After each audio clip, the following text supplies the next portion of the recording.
1453년 5월 28일 밤, 콘스탄티노플의 하늘은 붉게 물들어 있었습니다. 그것은 석양이 아니었습니다. 도시를 에워싼 10만 오스만 대군의 횃불이 만들어낸 인공의 지옥이었습니다. 천년을 이어온 로마 제국의 마지막 후에 비잔티움 제국이 역사 속으로 사라지기 불과 몇 시간 전의 일이었습니다. 콘스탄티노플, 이 도시는 단순한 도시가 아니었습니다. 동서양을 잇는 문명의 십자로였고 로마의 영광을 이어받은 천년 제국의 심장이었습니다. 330년 콘스탄티누스 대제가 이곳을 새로운 로마로 선포한 이래 이 도시는 단 한 번도 함락된 적이 없었습니다. 난공불락의 삼중 성벽, 그 위용 앞에서 수많은 침략자들이 좌절하고 물러갔습니다. 그러나 1453년의 봄, 상황은 달랐습니다. 21살의 젊은 술탄 메흐메트 2세가 이끄는 오스만 제국군이 도시를 완전히 포위했습니다. 육지에서는 10만 대군이, 바다에서는 300척의 함대가 콘스탄티노플을 조여왔습니다. 반면 도시를 지키는 병력은 고작 7,000명. 황제 콘스탄티누스 11세는 서유럽의 구원을 요청했지만 돌아온 것은 침묵뿐이었습니다. 메흐메트 2세는 이 전쟁을 위해 모든 것을 준비했습니다. 그는 헝가리의 기술자 우르반을 고용해 역사상 가장 거대한 대포를 제작했습니다.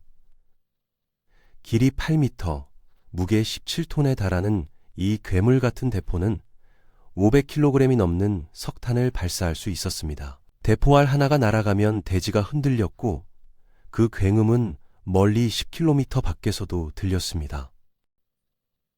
4월 6일, 폭격이 시작되었습니다. 우르반의 대포가 불을 뿜을 때마다 천년의 세월을 견뎌온 성벽이 조금씩 무너져 내렸습니다. 낮에는 대포가 성벽을 부수고 밤에는 비잔티움의 기술자들이 필사적으로 그것을 복구했습니다. 하루하루가 생존을 위한 처절한 싸움이었습니다. 식량은 바닥나고 화약은 떨어져 갔습니다. 그러나 콘스탄티노플의 시민들은 포기하지 않았습니다. 오스만군에게도 문제가 있었습니다. 바로 골든혼, 황금뿔만이었습니다. 콘스탄티노플 북쪽의 이 천연 항구는 거대한 쇠사슬로 봉쇄되어 있었고 오스만 함대는 들어갈 수 없었습니다. 그러자 메흐메트 2세는 상상을 초월하는 작전을 명령했습니다. 배를 육지로 끌어올려 산을 넘기기로 한 것입니다. 4월 22일 새벽, 믿을 수 없는 광경이 펼쳐졌습니다. 70척이 넘는 오스만 함대가 육지 위를 미끄러지듯 이동하고 있었습니다. 수천 명의 병사들이 기름칠한 통나무 위로 배를 밀었고 나팔과 북소리가 하늘을 찔렀습니다. 산 하나를 넘어 배를 운반한다는 그 누구도 시도하지 않았던 대담한 작전이었습니다. 골든혼의 방어선이 무너지는 순간이었습니다. 콘스탄티노플 시민들은 공포에 떨었습니다. 이제 방어해야 할 성벽의 길이가 2배로 늘어난 것입니다. 7,000명의 수비대로 모든 성벽을 지킨다는 것은 불가능에 가까웠습니다. 그럼에도 황제는 포기하지 않았습니다. 콘스탄티누스 11세는 직접 갑옷을 입고 최전선에 섰습니다. 천년 제국의 마지막 황제는 신하도 왕제도 아닌 한 명의 군인으로 싸울 준비가 되어 있었습니다. 5월 28일 메흐메트 2세는 최후의 총공격을 명령했습니다. 그날 밤 오스만 진영에서는 거대한 축제가 벌어졌습니다. 횃불이 켜지고 북이 울렸으며 병사들은 승리를 확신하며 함성을 질렀습니다.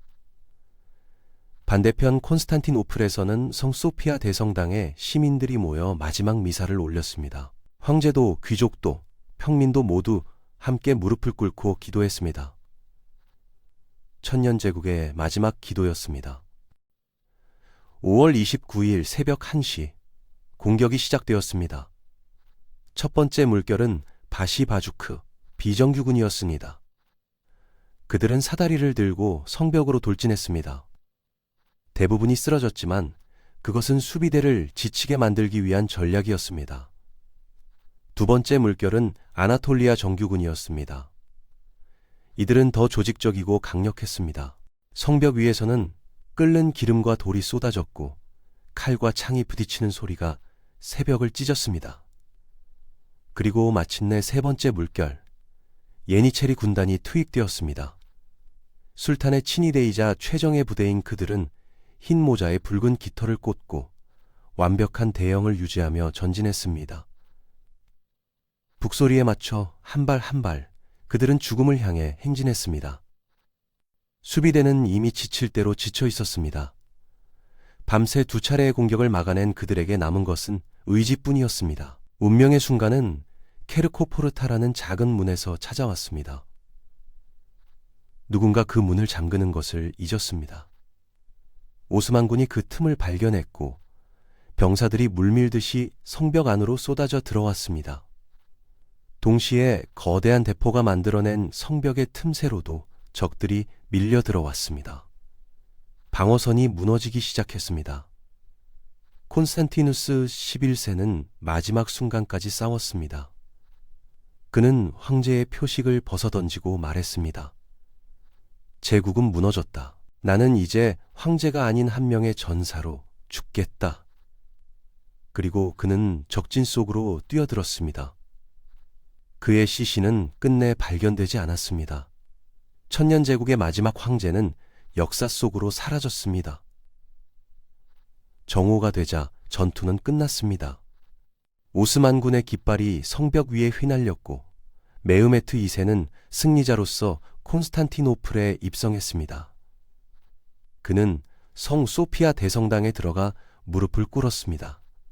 그리고 한 줌의 흙을 집어 자신의 머리 위에 뿌리며 신 앞에서 겸손을 표했습니다. 21살의 정복자는 자신이 역사를 바꾸었음을 알고 있었습니다. 콘스탄티노플의 함락은 단순히 한 도시의 멸망이 아니었습니다.